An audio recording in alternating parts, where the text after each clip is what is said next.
With 4.1 million available at the end of 2024, podcast marketing is more important than ever. With that kind of competition, is the market saturated? How do you stand out? Today I'm talking to Ney Torres, founder of the Financially Free podcast, to find out what steps we can take to ensure our content doesn't die a slow, obscure death. In this conversation, we discuss the approach you should take to get the most viewership possible, the tools that you need to use to radically reduce your workload as a creator, and a highly valuable use for podcasts that most new podcasters completely overlook. Welcome to Member Sherpa's Basecamp. Hey Ney, thanks for connecting today. Good, Evan. All right, thank you for the invitation, by the way. I do want to clarify a little bit about this. I used to have a digital marketing company in 3 different countries. So I may talk about this from the marketing point of view, more on the production point of view. I do have some people that do this for me. So, for example, setting the lights, the sound, all these things, somebody designed this thing, So I'm going to focus on the marketing side, and hopefully that helps. Why should podcasting be a part of a small business's marketing strategy? It's just the lowest hanging fruit. If you do a podcast like this, you have a lot of content. And by the way, right nowadays, you have to do that, right? You have to do content, especially visually. The format, the platform, that all changes, but this is the low-hanging fruit. Why? Because you do a phone call, Zoom call nowadays, and now you have a video, YouTube video. You can take the sound away. Now you have a podcast, and you use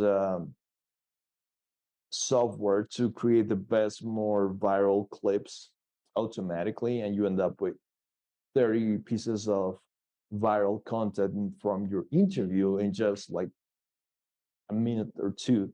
So nowadays it's just put the camera on, have a normal conversation, and just let the AI do it for you. And that's the best leverage there is.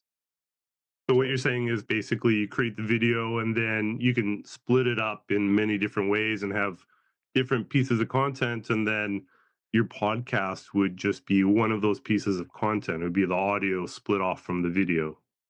And I hope we're not talking, hope that people are not just considering to do voice or audio podcasts, but more like a video, a YouTube channel, let's call it that way. Can you do a podcast, just audio podcast? Yes. And people will consume it in different ways. For example, who consumes podcasts? People, in their car. You consume podcasts, right? Yeah, I do, but mostly on YouTube. Mostly you. All right, cool. And people that consume podcasts are probably going somewhere or cleaning the house. They're not really paying attention. So the more it looks like a conversation, the less formal it is, the more natural will become, right? If I'm Right. in LinkedIn, that's probably a different content format. Every platform has a different language. Yeah, absolutely. So, we're now in 2025, podcasting and actually YouTube, well, neither are new. How is the market saturated now? How do you stand out? How do you get traction? The important thing, it's creating connections. Today, AI, I have, believe it or not, an avatar somewhere. And so my team doesn't need me anymore, because back in the day, like recently, we're talking about months ago, I used to come here and read something to be recorded, and I will have to read a prompt, and I'm really bad at that. It's just terrible. I can't do it. So solution is they will take they put it in ChatGPT, take the prompt, put it in the avatar, and the avatar start talking. But everybody can do that. It's just like $60 a month. And but the thing, Evan, always in marketing is connection, and that is going to becomes more important nowadays. Why people buy from you is they like you. That's really it.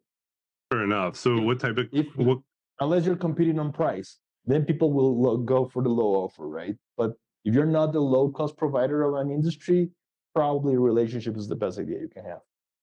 Okay, so who would you be building relationships in order to stand out and get traction? And the more local, you know this better than I do, the more local and specific you are to your audience, the better, right? So I will probably shoot for investors in Quito, Ecuador, because I live in Ecuador. Makes Okay, it more relatable. so how would you decide on your podcast's scope or focus? Um, that's So rather like, easy.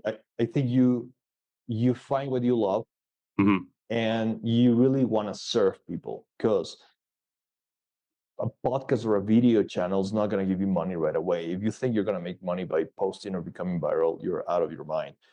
You really have to do sales after your podcast, right? Even your podcast or your video, you're pushing that constantly because nobody else is going to do it for you. We're looking, I don't know how many ads a day we look as humans.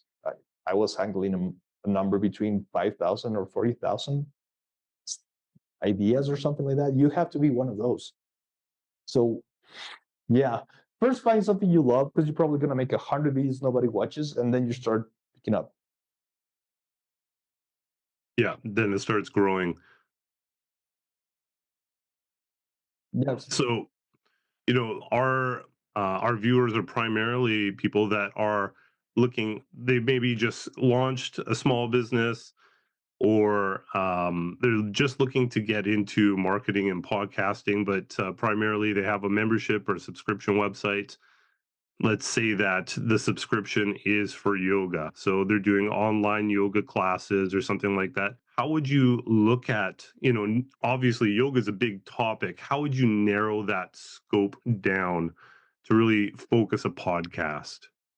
That's a really interesting question, and it comes back to serving, right?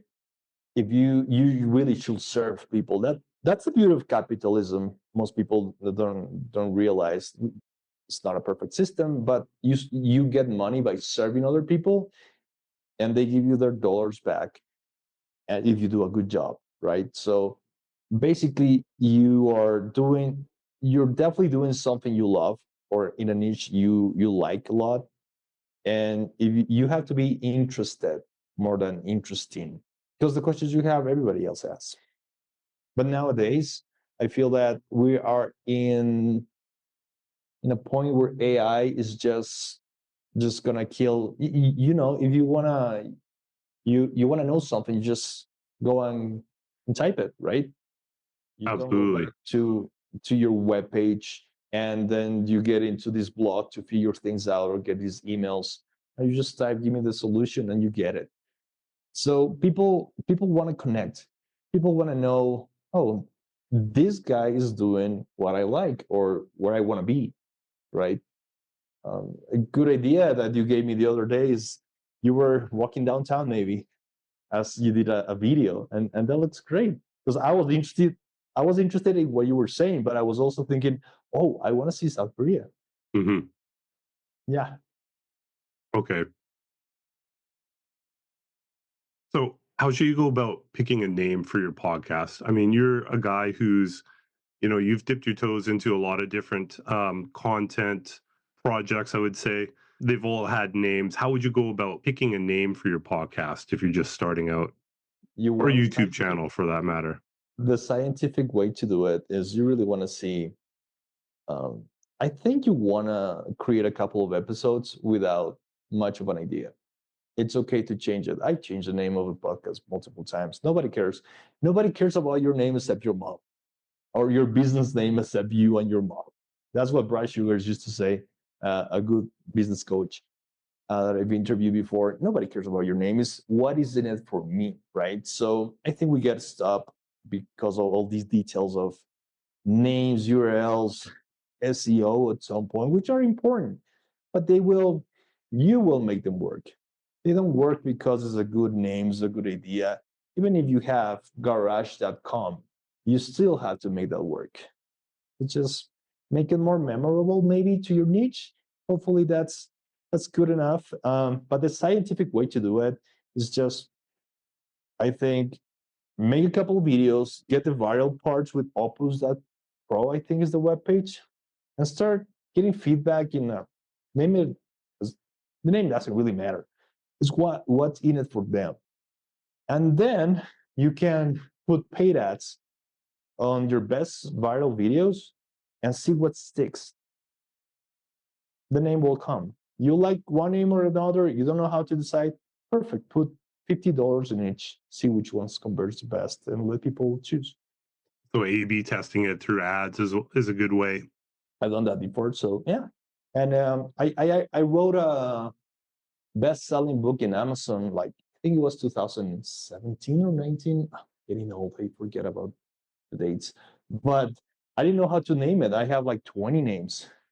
Back then I had a team of people, being creative and all of stuff. And it's like you go crazy. And the solution was same picture, different title, same everything except the title. See which one converts the best. And hey, it may be the platform deciding for you, or maybe the people actually choose, but that's that's the most scientific way to do it. I've hired companies before for branding or to figure out who you are, how you should name your company, and quite frankly, it's nothing extraordinary. I will have rather just, and these are bright people, right? I will just rather put content out and take it from there. I guess we should talk a little bit more about the nuts and bolts of marketing the podcast because you have a lot of experience with that. Now, let's say that I spent an hour of my time, I recorded a podcast or a video or something like that. I'm sitting here with an audio file. What do I do with that? Do I upload it somewhere, give it to somebody? Do I email people the audio file? How does it work? I will make it a video first of all, right? If it's not a video, make it a video. CapCut, some people don't like it because the security issues. But if you cannot hire someone, you have to learn it yourself. Take a couple of weeks to know how it works. But nowadays, it's so easy that sometimes I do it and I don't know much about it. And I have people doing it, but I want to do it fast. And I just go and click here, there. Spend a couple of hours clicking around in your favorite platform, make it a video. And with that, I will put it in Opus, and Opus will let you know what's the most viral, interesting part according to AI, which let me tell you, it's pretty good. So you end up with 30 clips. If it's kind of boring, everybody has that feeling of, oh, my episode sucks. It's just terrible. Yes, probably it is. But somebody will be interested. Just speed it up, take the ums out, just take those out. And the silences too. But anything will do better than nothing. And just, you will be getting better as you go, right? So, what about the audio file though? Like, were people uploading this You to want a this? platform to distribute it. Okay. Yeah. I Yes. Correct. okay. I will use nowadays Substack. Why? Because Substack can do the podcast, they can do your email marketing, they can do and your blog post, and it's basically free. So if you want to start with little hustle, I will do that. I don't know their analytics, how good they are, but if you want analytics, you want to go to Lips. I think it's Lipstin. My podcast is in there, so you pay $7 a month. They give you analytics, just if you want to nerd it out. But I will nowadays, if I started Substack. So, will Substack basically take your content and then feed it out to different platforms like iTunes or I don't know. Does Android have a podcasting platform? I have no idea. That's a good question. I will have said Anchor, but Anchor was bought by Spotify. Um, Check on that. I think they will push it. However, if reach is what matters for you most, uh, Lipstin, forget the name. Okay, we'll call it Libsyn, I guess. Libsyn, yeah. Yeah. And pay $7, go for it. And anyway, it's not because you were not reachable in some weird platform that people don't see you as. It's because you're gonna push that content, and the people you push it to, they're gonna see it through your links. So you would take basically you would take the file, upload it onto Libsyn, and then Libsyn would kind of spread it out to everybody. Exactly. Okay, okay. And Exactly. so where does Substack fit into this? Substack, obviously it's kind of like a used to be a blogging website. Now they do a lot more stuff. You would just put the file onto Substack and that would be kind of like your homepage. Is that what you're saying? Yeah, Or the homepage for exactly. your But podcast? I do not know about the reach they have. Okay. But if you have YouTube, you have Spotify. That's pretty much where most people are. So if you want the other 20 little players, I really don't know how far that goes. But This is a good point. There's a lot of different platforms. A lot of them have different amounts of reach and viewership. So what are the key platforms that you really have to be on? just Spotify, YouTube. Spotify and YouTube. So Yeah, what and what yeah, what about Apple, Apple Podcast or sorry, Apple, definitely Apple. Yes. It's, and again, the technicals I don't remember much. Lipstein will do that for you. Yeah, Oh, it okay. will push you everywhere. So if you want to be sure, uh, yeah, just ask ChatGPT about Substack. But if you want to be sure, I use Lipstein, um, Okay. and that will do it. And so I guess there's a bunch of check boxes. You just check all those boxes and then it'll send it out, publish on all these different platforms. And I guess you have Yep. to integrate your account to, taking your Spotify account, you're integrating it with the Libsyn, and then, yeah, just kind of pushes out to your, publishes it on your account. I don't, I Interesting. don't, I don't have Apple, so I don't use iTunes or anything like that. And I remember they will ask you certain stuff for certain platforms as you feel the podcast, and that's how they push it. Okay. So, yeah, that clears a lot up because obviously having the nuts and bolts of actually how to do it, pretty important. After you publish it, can you just kind of leave it alone? Can you just, publish, walk away, and expect people to find it and your audience to grow? I wish it was that easy, but that's where the advantage is, right? That's why people like me can have a podcast. Is because we are willing to do the work. Um, yeah, and just I have to constantly be pushing stuff, like messaging people, texting stuff, x.com, testing different ads, and it's work. So it's not just I'll record this and I become famous. Mm-mm. So it's kind of like Nope. your podcast is a product in a sense, and then you have to market the product. That's what you're saying? Exactly. Okay. So are there any best practices for being discovered or getting the word out? Pick a niche. Pardon Okay. me? Pick a niche. Pick an itch. Niche. Oh, Niche. niche. Oh, okay. Niche. Okay. Yeah, pick a niche. For example, I was just talking to the other today actually with a company. They are in the stock market, right? They are stock, and I interview these people, and then I put it on X, and I put the keywords, and people just find me. And this is a tiny company, but it has their following. And the cool thing about these things is that you are they are very interesting. They just don't have like the time to do social media and stuff like that. And then I come and say, hey, can we have a conversation and just show that to the people that are wondering what's going on? And magic happens.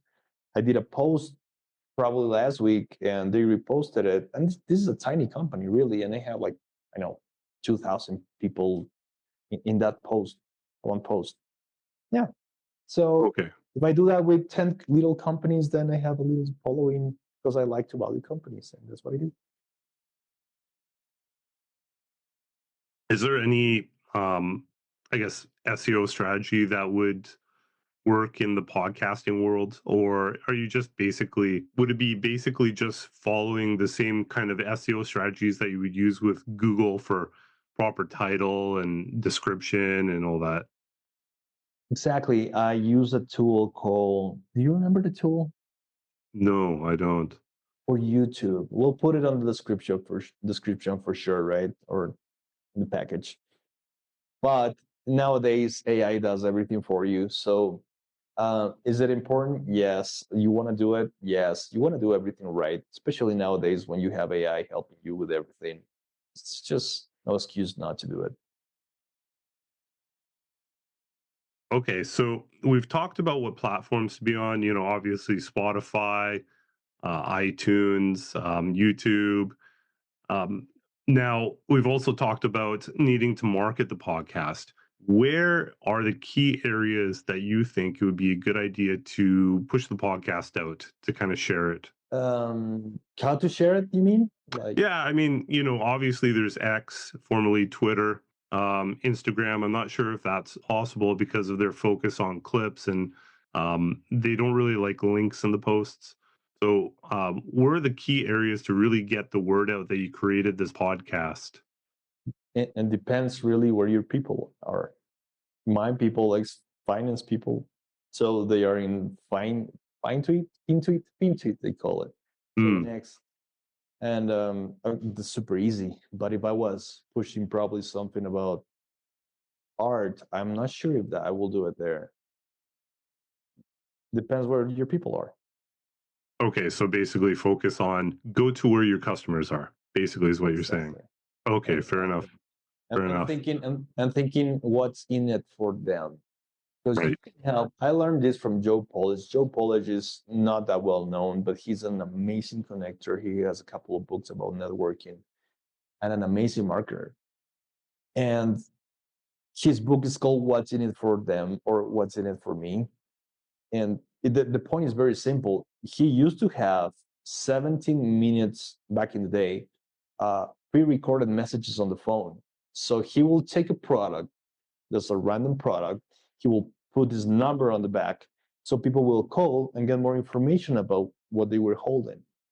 And he said, I had phone. Oh, he was washing rocks. I cannot think of a more boring business than that one, but he will put audios that will last 17 minutes and people will listen to them Hold on for a second. because they Hold were, on. Hold on for a second. yeah, Let me pause you right here. He was yeah. washing rocks like with soap and water. No, like rocks, like the things on the carpet. Oh, okay, rugs. Sorry. I could just imagine him out there in a boulder field, with a bucket of water, kind of scrubbing Actually, away. I bet there's somebody doing that, man. Yeah. Yeah. But then again, this is a boring business, right? Carpets. Who cares about carpets? I have no time for carpets. Joe Polish created an empire by making marketing for people washing carpets. And how will he do that? He will be, when people are looking for this, they have a couple of questions and more questions they didn't know they had. So they're doing due diligence, right? Right. And then Joe will make this phone call that's 17 minutes long, and people will stay in the phone for 17 minutes because not because of the voice, not because the phone call is so amazing, it's because they find it useful. So is your information useful? That's the question you want to answer. It's amazing how profitable small businesses are that are boring. Boring businesses can make a lot of money, a lot of money. Exactly. Yeah, people don't like going into them because they're boring. Everybody wants to go into, the latest hot thing like artificial intelligence, creating an app, whatever. But nobody wants to go into carpet cleaning. So competition is probably a lot less fierce. my dream my dream is to buy these small businesses and just click the marketing in them and just take it from there.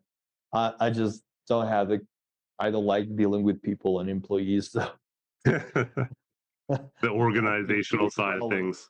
so don't go to business if you're like that. But yeah, Well, bring it back to, I guess, social shares and getting the word out. Is going viral a thing with podcasts? Like, I'm just thinking podcast, the audio specifically, because I know that YouTube clips and YouTube videos can go viral. What about just the audio podcast, on Spotify or iTunes or something like that? No, you know what? I will reverse engineer that the way of thinking about it. Like I understand what you're saying, and what most people think is how far can I reach, right? If I get 1 million people, can I get 10,000 customers? Um, I think you have to think about it differently. You build this for yourself. The kind of information you will have like to have, and then people will come to you. But you can be one of the most profitable coaching business coaches I know. He barely has any following, and he might have 3,000 people, but he's the number one closer in these arenas where people go and talk about business and stuff. No reach is how much can you close, how much can you expose yourself and sell. Right. Right. So reaching, I don't think that's really that important. It's more about being useful, and yeah, but it will depend on the case by case scenario. So the top of your funnel is not as important as the bottom of your funnel. As long as you have qualified leads coming in the top, just so long as you can close those leads, you can have a really profitable business, is what you're saying. Right. So nowadays I've been studying this, how to do high ticket sales in Latin America, for example.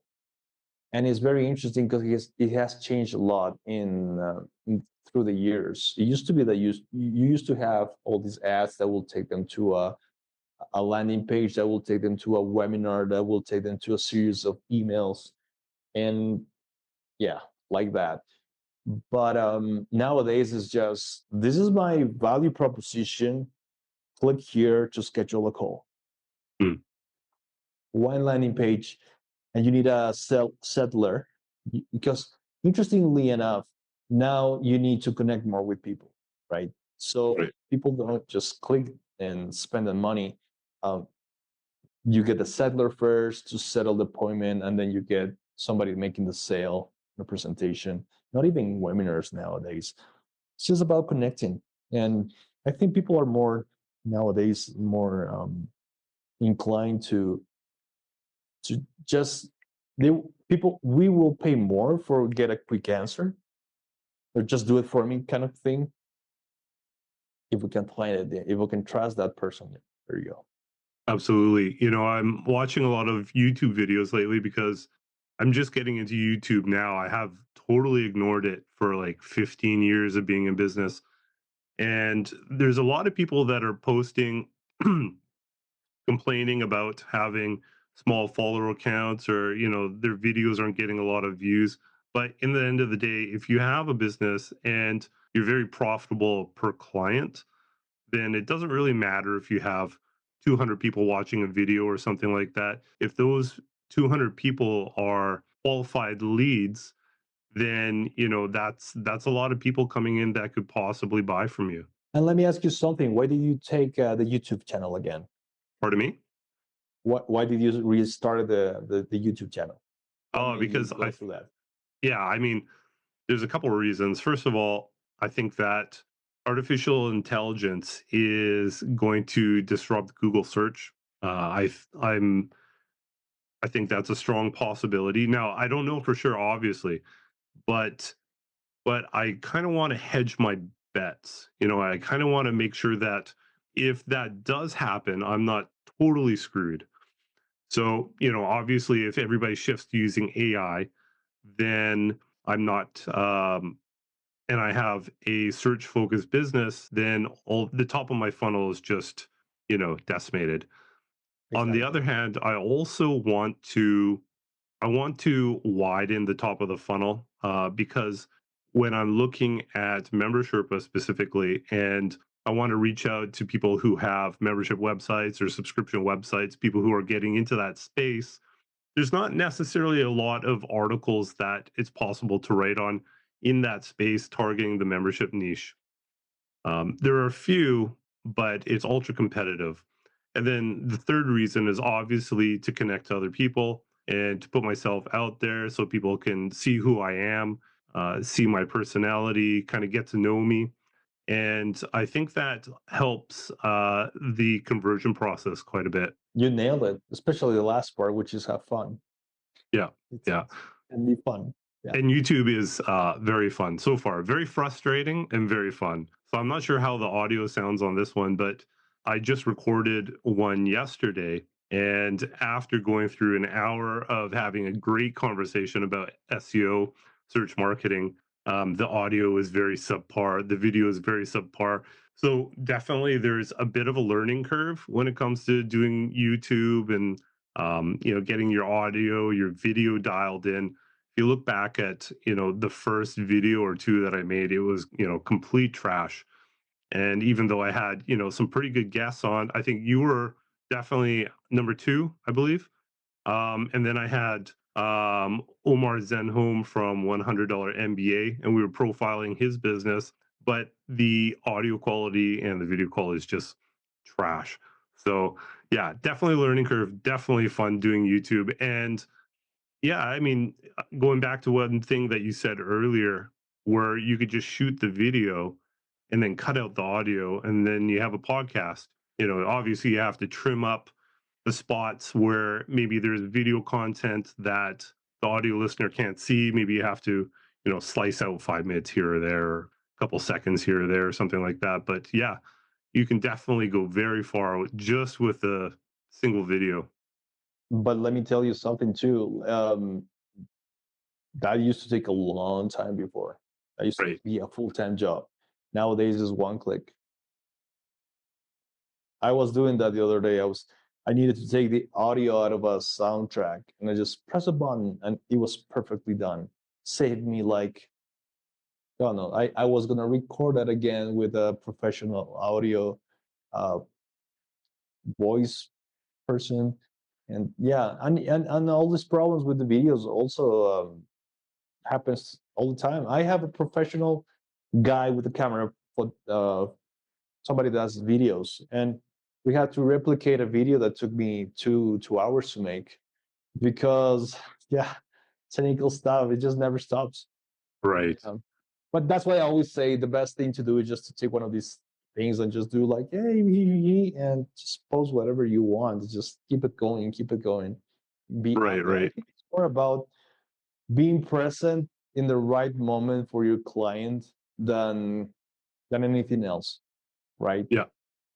Absolutely. Yeah. If you have interesting topics, then they will not block you out or whatever it is, and you can be there for when the moment's right. So I think Peter Drucker said that what gets measured gets managed. So what platforms would you go to look at your podcast metrics, and what key metrics would you look at? How would you access that? How would you think about that? Libsyn does it. Okay.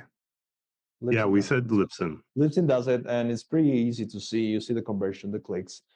Um, yeah, I you test Google Ads, you test um, posts on X, on Instagram, and see what clicks. The beauty of all these things. Let me give you another one. Let me give you a good tool that will allow you to create ads right away. I can give it to you later if you remind me, because I Sure, we'll think I put it in need. the show notes. Yep, let's do that. But this tool is amazing because it will just analyze your web page or your video, and it will create ads for you depending on the platform. So you can do anything. You Wow. want ads for Instagram, you want A/B testing, and it does it. Okay, so that kind of covers the data portion of, maybe somebody's a little bit more data focused. So now they have some idea of what to look at. Um, Now, one of the big things that's really blazing up the interwebs is AI, and you've talked about it a little bit. But now I think that we should kind of discuss it in a little bit more detail. So you mentioned Opus Clip for YouTube, obviously, which takes your whole video and then slices it up into different pieces and then selects, which piece would be most viral, I guess. And then, Based on virality. Yeah. right. And so what happens if you get into a situation like me the other day where the audio is just, low quality for some reason that I have no idea. Is there any audio or any AI tool that we can feed the audio in to get some really good improvements? Well, I use CapCut and it's wonderful because it's so easy to use. Okay. Um, some people like it, some people not, because as you know, it's from China. China is part of owner. They take that information and train probably their AI with it. I figure when we talk about that in another episode, but I'm willing to do that. I'm okay with that. But if you use CapCut, and nowadays I bet you'll find tools that are even better every day. But you just press a button and the noise disappears, volume goes up, normalizes everything. It just takes 2 hours of work with one click. Right. And they're owned by TikTok. As far as I know, TikTok is, I think, at the time of recording this, we're a couple days away from TikTok being banned in the US. So not being able to download it anymore. I don't think that's going to have any repercussions for CapCut. But I know I did use CapCut initially, and I just found it very, very good for beginning software. So, but there is that factor that it is owned by TikTok. So, it's your call what you think about that. Won't hold anybody's opinion against them. Any other AI tools that would really supercharge somebody's podcast or even YouTube channel? That's it, man. You just take this video, put it on CapCut, normalize the audio, take the ums out. I think I'm using Canva.com. I think they take the ums automatically out too. They also edit video. You can use that too if you don't like CapCut. But you use one of those and put it in Opus clip. I wouldn't publish it yet. So you put it as in YouTube as unpublished. You take that link, you put it in Opus, you put that transcription into ChatGPT, and just ask it, give me the description of this thing, and just tweak it.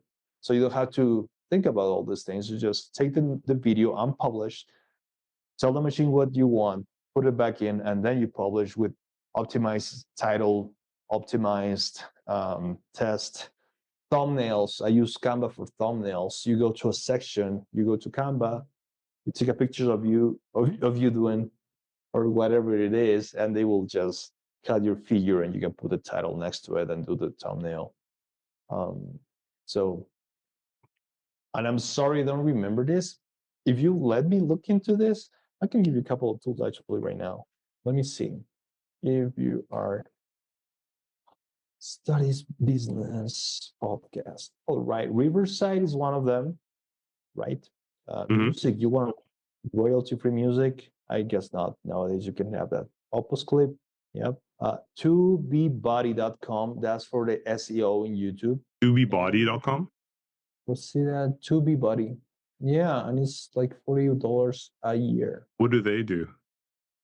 They just, it's an add-on that you put into YouTube, and they add all these buttons to all these sections, and you just press them and start filling the keywords, the tags, all of that. They will help you do that.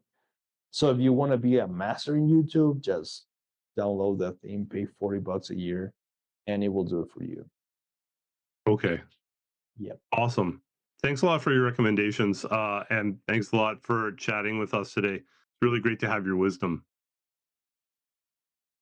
We learned a lot from Ney today, but there are some key takeaways that you really have to get. First, Ney thinks that your podcast name does not matter and that you should feel free to change it if there's a name you start to like better.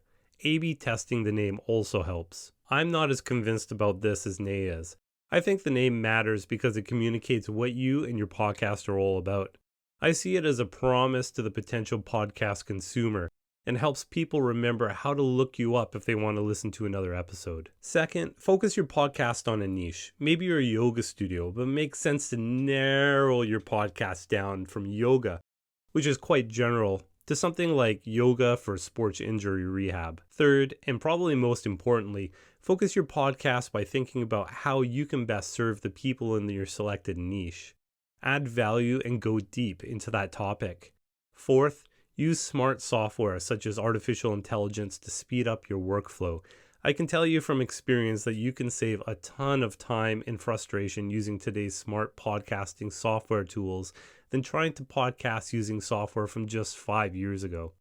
Pay up for a platform like Riverside FM, which specializes in making the process dead easy for creators. These tools are cheap anyways. Fifth, think about your podcast as a product that you have to sell. This means promoting it on social media and to your email followers. Look for guest appearances. You can't just publish and expect much growth. A podcast, while it can be used to bring people into your funnel, might be better used midway down the funnel to build connection with people who have already found out about you. Sixth, when it comes to stuff to talk about, do podcasts on things that you would have found useful or interesting when you are in your target client situation or level. In terms of software, Ney recommends a number of tools that you should use as part of your creation process. First, Libsyn. Libsyn is a podcast distribution and analytics platform that will really help you speed up the process of getting your podcast out there on iTunes, Spotify, and others. Second, Ney recommends Substack as a homepage if you don't already have a homepage. Just keep in mind that Substack may have limited tools for building a community and may take part of your revenue for payment services. Third, Opus Clip makes it very easy to create appealing short videos for YouTube Shorts or Instagram. It uses AI to look through your video and identifies what it thinks are the best moments to share, but users don't have much control over the selection process. For that, I recommend this fourth software recommendation, Riverside FM. Riverside makes podcasting extremely easy, allows you to book guests, and records calls on your computer for redundancy and higher quality. It's a much better solution than Zoom, and it also allows users to create shorts using AI in the process. Fifth, CapCut is Ney's editing software of choice, though there may be some complications if the TikTok ban goes through. I learned after the show that CapCut will be affected by the TikTok ban. Sixth, AdCreative.ai. As Ney mentioned in the podcast, this tool will create an ad for you, which saves a huge amount of time. I've not used this personally, but I'm keen to try it. Seventh, Ney says that Canva is a very good program for creating thumbnails. I use my trusty Note 9, which is about as old as time itself, but Canva is probably better. Eighth, Ney recommends installing TubeBuddy for YouTube SEO. Remember that YouTube is the second most used search engine in the world, and like all search engines, you can optimize your content to show up higher in the search results. That means more views. We'll have all of these tools in the show notes, so make sure to check there for the links. And no, they're not affiliate links. And if you want to learn more about starting a podcast, I recommend watching our first conversation with Ney here. You should also watch our interview with Omar Zenhom of $100 MBA, who runs one of the top podcasts in the US.